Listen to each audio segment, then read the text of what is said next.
আমার ফার্স্ট পরিচয়। আমি এখন হয়তো একটু উচ্চবিত্ত স্টাইলে কথা বলছি, স্টাইল মারছি, ইংলিশ বলছি, but I have an interesting journey of 20 years where from there socioeconomic class I crossed couple of classes. এটা হচ্ছে প্রথম পরিচয়। That's me. সাজেশন হবে to everybody in this room, Bangladesh পরিবর্তন করতে চান, পৃথিবী পরিবর্তন করতে চান, আগে নিজে কিছু স্কিল ডেভেলপ করেন, নাম্বার ডেভেলপ করেন। যেমন আজকে এখানে এসছে, এখান থেকে বুঝে ফেলতে হবে যে কোন লোগোটা ইম্পর্টেন্ট। অর্ধেক বুঝবেন না, ওটা নিয়ে গুগল করে ফাটায় ফেলেন, বুঝলাম না কেন। এই একটা জিনিস আমাকে লাইফ অনেক হেল্প করে, আমি কেন বুঝবো না, মানে ওইটা যদি অন্য কেউ বোঝে আমি কেন বুঝতে পারবো না, আর কি বুঝতে হবে সেটা এবার বুঝতে হবে। মানে সরি, আমি কমপ্লেক্স করে ফেলছি। আমার দিকে আবারও তাকানে এই স্টেজে, এদিকে তাকালে অনেকগুলো এলিমেন্ট হবে, অ্যাটেনশন নষ্ট করবে, আমার নড়াচড়া, হাত, স্টাইল। আমি অনেকটা আলো নিয়ে নিব আপনার কাছ থেকে। যার মাথায় অ্যাকচুয়ালি ঘিলু আছে সে আমার আলোটার বাইরে গিয়ে সাইড দিয়ে বাইপাস করে গিয়ে খুঁজে নেবে যে না এইখানে অ্যাটেনশন দিতে হবে, চোখের মনিটা কোথায় ফেলতে হবে। সেটা ইকবাল ভাইয়ের মতো, প্রীতর মতো, সীমান্ত আছে, ওরা বোঝানোর চেষ্টা করছে মানুষকে আপনি কোন জায়গাটায় টার্গেট করবেন। একটু আগে ভদ্রলোক বলছিলেন যে আপনাকে টার্গেটটা, আপনি বলছিলেন স্যার টার্গেটটা ফিক্স করতে হবে। So that is the whole point. এখন আমরা অনেক এম্পাওয়ার্ড হয়ে গেছি ফেসবুক ইত্যাদির মাধ্যমে, আমরা খুব মনে করছি আমরা 4-5 ঘন্টা টাইম কাটাচ্ছি, বাট আমি ভুল জায়গায় টাইম কাটাচ্ছি। আমি মেমে পেজে, প্র্যাঙ্ক পেজে, ওখানে ওটার 10,000 লাইক হয়েছে, ওটার 5 লাখ ফলোয়ার হয়ে গেছে, আমরা খুব এক্সাইটমেন্ট হচ্ছি, নাটকে দেখছি, অর্ধেক টাইম কাশবনের মধ্যে ফোন দিয়ে লোকজন কেমন আসছো, তুমি আসছো। তারপর বড় বড় প্রথিতযশা লোকজনকে দেখছে আজে বাজে সাবজেক্ট নিয়ে নাটক করছে, ছোট্ট করে, মানে যেগুলো অশ্লীল জিনিসপত্র নিয়ে লাইক আর মানে ভিউ পাওয়ার জন্য কাজ করছে। এবং বলা যাবে না এরকম কিছু ঘটনা আমি দেখেছি, যেটা বাংলাদেশে দেখবে এটা ভাবিনি। এমন এমন মানুষকে আমরা স্টার বানাচ্ছি, তাদের কথা শুনছি, কিন্তু কেউ এসে বলছে না যে আধা ঘন্টা যে বাচ্চাটা মরে যাচ্ছে, কেউ এসে বলছে না যে বাংলাদেশ রাইস গবেষণা ইনস্টিটিউট যার একটা নতুন জাতের রাইস বানিয়েছে, কেউ বলছে না যে রাজশাহীর লোকটা যে আমকে কি করে ইউরোপে আম পাঠাই দিচ্ছে। আপনি আমি এখানে বসে আছি, ফেসবুক, মোহ ইত্যাদি কাকরালের জ্যাম নিয়ে কথা বলছি, ওখান থেকে একটা বড় গ্রুপ, এই ইকবাল ভাইয়ের যে 6-7 হাজার ছেলে মেয়ের কথা বলছে, এই ধরনের একটা গ্রুপ আম, ডাল, ভুট্টা, সবজি, ছাগল, গরু এগুলো রপ্তানি করে কাজ করে অনেক দূর এগিয়ে যাচ্ছে। ওগুলো হচ্ছে আসল সেলিব্রিটিস, আমি না। These are actual people.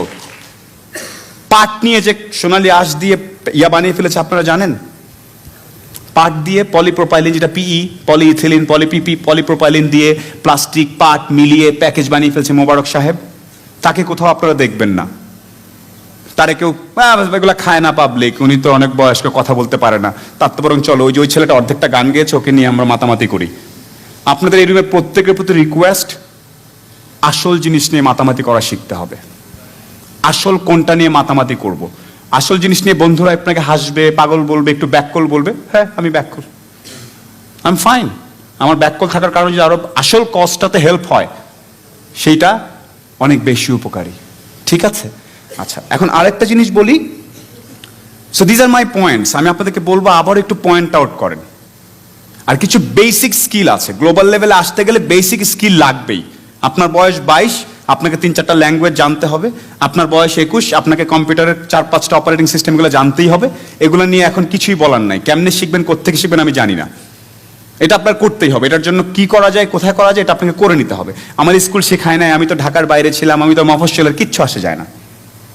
আমিও 22 বছর বয়স পর্যন্ত গাড়ির সিট বেল্ট কেমনে বাঁধে জানতাম না, সেটা বলে লাভ নেই। আমি জীবনে স্বপ্নেও দেখিনি আমি প্লেনে উঠতে পারবো, আজকাল চিন্তা করি প্লেনে কয়বার লাভ দেওয়া যায়। So anything can happen in your life. So ওইটা নিজে খুঁজে বের করে নিতে হবে স্কিল। আমাকে কেউ এসে বলে নাই যে তুমি আইবিএতে যাচ্ছ পরীক্ষা দিতে, তোমার ইন্টারভিউতে কি হবে, আমাকে নিজে কি চিন্তা করতেছে, এটা জিজ্ঞেস করলে এটা বলবো, আবার এটা জিজ্ঞেস করলে ওইটা বলবো। সো আমি মাঝে মাঝে বলি, পাগলের প্রলাপ বলে একটা কথা আছে না, বিড়বিড় করে একলা যারা কথা বলে, এই গ্রুপটাকে আমি অনেক পছন্দ করি। নিজের সাথে নিজে কথা বলে সিস্টেম সব ঠিকঠাক করে নিচ্ছে। আরেকজন আসবে আগামী মাসে, তার সাথে কথা বলে নিজের স্কিল বাড়াবার টাইম নেই। বাথরুমে বসে আছেন, এখন মনে হচ্ছে এখনই দুটো কাজ একসাথেই করেন। We live in a country with lot of problems, এটা মানতেই হবে, রাইট? এভরিওয়ার। এখন প্রবলেমগুলো আমরা দেখি বিভিন্নভাবে। ফর এক্সাম্পল, সড়ক দুর্ঘটনা, বাংলাদেশের রোড অ্যাক্সিডেন্টস। আমি প্রায়ই দেখছি ন্যাশনাল ডেইলিতে ঢাকায় হেলমেট পরানো নিয়ে খুব বড় বড় ছবি ছাপা হচ্ছে, ওনাকে এতজনকে ফাইন করেছে, খুব আমরা উত্তেজিত, সবাই স্ট্যাটাস দিচ্ছি। বাট আপনাদেরকে একটা স্ট্যাটিস্টিক্স দেই, গত বছর যে 7,500 মানুষ মারা গিয়েছেন, তারা সবাই ঢাকার বাইরে মারা গিয়েছেন। তো ঘটনাটা ঘটছে ঢাকার বাইরে, আমরা খুব বড় বড় পত্রিকা টিভি, ঢাকায় ওনাকে হয় নাই, উনি উল্টা দিক দিয়ে গিয়েছেন, এই করেছেন, আমাদের পুরো ফোকাসটাই উল্টা। মারা গিয়েছে লক্ষ্মীপুরে, বনানীতে ট্রাফিক সিগন্যাল নিয়ে আমরা বড় করে পেজ টেজ করে ফেলতেছি, আমাদের অ্যাটেনশনটা আবার একটু উল্টাপাল্টা হয়ে যায়। এই জায়গাটা একটু বুঝতে হবে যে অ্যাকচুয়ালি প্রবলেমটা কি হচ্ছে। আপনি কি জানেন বাংলাদেশে প্রতি আধা ঘন্টায় একটা করে শিশু বাড়ির পাশের পুকুরে ডুবে মারা যায়? কত ভয়ানক প্রবলেম। ইকবাল ভার ভাই বলার পরে আমি আশাতে কোনো একটা পরিবারের বাচ্চা মরে গেছে, একটা মা পাগলের মতো উল্টা পাল্টা শুয়ে কান্নাকাটি করতেছে এই মুহূর্তে। আপনি সোশ্যাল ডেভেলপমেন্ট করতে চান, ফাইন্ড আউট সামথিং, যে মায়ের গলার যে পুতলিটা পরে আর ছেলে যে পুতলিটা পরে ওটার মধ্যে কিছু প্রক্সিমিটি সেন্সর অ্যাড করবো, যাতে একটু দূরে গেলে মায়ে খায় শখ খায়, টের পায় যে ওর বাচ্চা পানির কাছে চলে যাচ্ছে। Find something like that, not Bashundhara থেকে কিভাবে গরম গরম পিৎজা ওখানে নিয়ে যাব ডেলিভারি এবং ন্যাশনাল আইসিটি অ্যাওয়ার্ড পেয়ে যাব। রং। এগুলো আমি সিনিয়রদেরকে বলেছি। কিছুদিন আগে আমি পিএম অফিসে গিয়েছিলাম, আইসিটি মিনিস্টার, আমার যাদের সাথে দেখা হচ্ছে সবাইকে আমি এই কথাগুলো বলছি। আবার শুরুতে একটা কথা বলেছিলাম যে আমি ইনফ্লুয়েন্সার হতে চাচ্ছি আরো বেশি, আমি চাচ্ছি আমার আরো বেশি ফলোয়ার হোক, যাতে আমি রাইট কথাগুলো রাইট জায়গায় বলতে পারি। আমার দরকার বিভিন্ন শহরের রাস্তাগুলোকে বড় করা। কাকুলি থেকে হেলমেট পরলে ওটা নিয়ে আবেগী স্ট্যাটাস দিয়ে কিচ্ছু আসবে যাবে না। পৃথিবীর অনেক দেশে হেলমেটও পরে না, আমস্টারডামে হেলমেট পরতে হয় না। এমন কিছু করার দরকার নেই, যেটা অ্যাটেনশনটা কোথায় দিব সেটার কথা বলছি। আমি একটু আগে বলছিলাম যে হাফ এন আওয়ার একটা করে বাচ্চা মরে যাচ্ছে, রাইট? আচ্ছা, ব্রিটেনে একটা রিসার্চ হয়েছিল যে টার্মিনাল পেশেন্ট, বুঝেন একদম যারা মরে যাবে, সেই পেশেন্টদের মধ্যে একটা রিসার্চ করেছে যে লাইফে কি নিয়ে দুঃখ ভাই, what's your regret about life. ওরা কয়েকটা কথা বলেছে। সবচেয়ে বেশি দুঃখ অন্যে কি ভাববে সেটা চিন্তা করে লাইফ এনজয় করি নেই।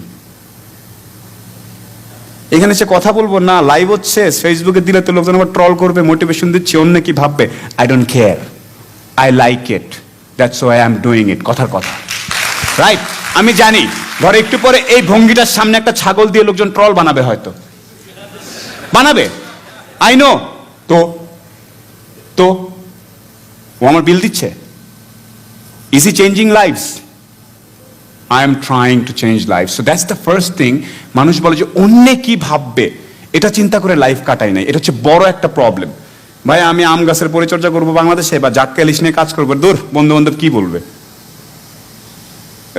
কি মানুষ তো অন্যদিকে চলে যাচ্ছে, আমি তো জাটকা নিয়ে কাজ করবো, কি প্রতিদিন এসে আমি অনলাইনে এগুলো বলবো, পোলাপাইনরা কি ভাববে চিন্তাতে যাওয়া যাবে না।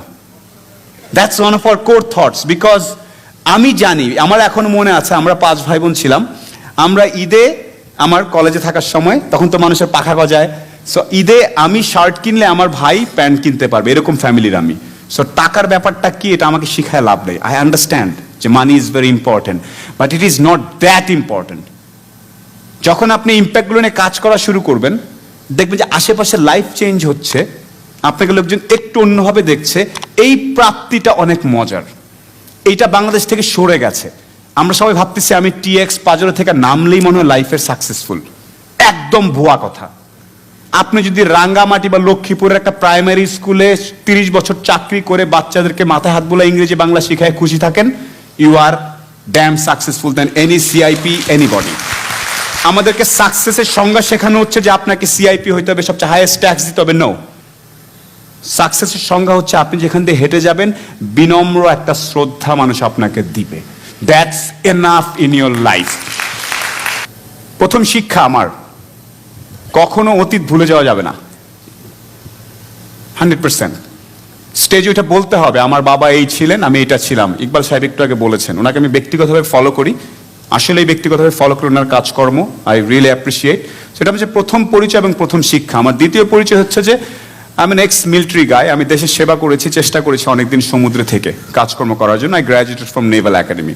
So that is quite an interesting thing আমার জন্য ছিল, যেটা আমাকে অনেক কনফিডেন্ট হতে সাহায্য করেছে। Military training is an interesting training. So এটা শিক্ষাটা কি, আপনাকে কোনো না কোনো ইনস্টিটিউশনের মাধ্যমে শিক্ষিত হলে ভালো হয়। এটাতে একটা অ্যালামনাই তৈরি হয়। আপনি যদি ইভেন বিএম কলেজেরও হন অথবা তিতুমির কলেজেরও হন, ওই জায়গায় যে অ্যালামনাইটা, ওই যে গোত্রটা একসাথে, এই গ্রুপটা আপনাকে হেল্প করে তাদের জন্য। সো আমার সেই মিলিটারি ব্যাকগ্রাউন্ড আমার অনেক হেল্প করেছিল। পরবর্তীতে বিজনেস অ্যাডমিনিস্ট্রেশন পড়েছি আমি ঢাকাতে, আইবিএতে, এবং তারপর বিভিন্ন কর্পোরেশনে কাজ করছি। আমি শুরুর অনেকটা সময় সিগারেট বিক্রি করতাম, কর্পোরেট চাকরি।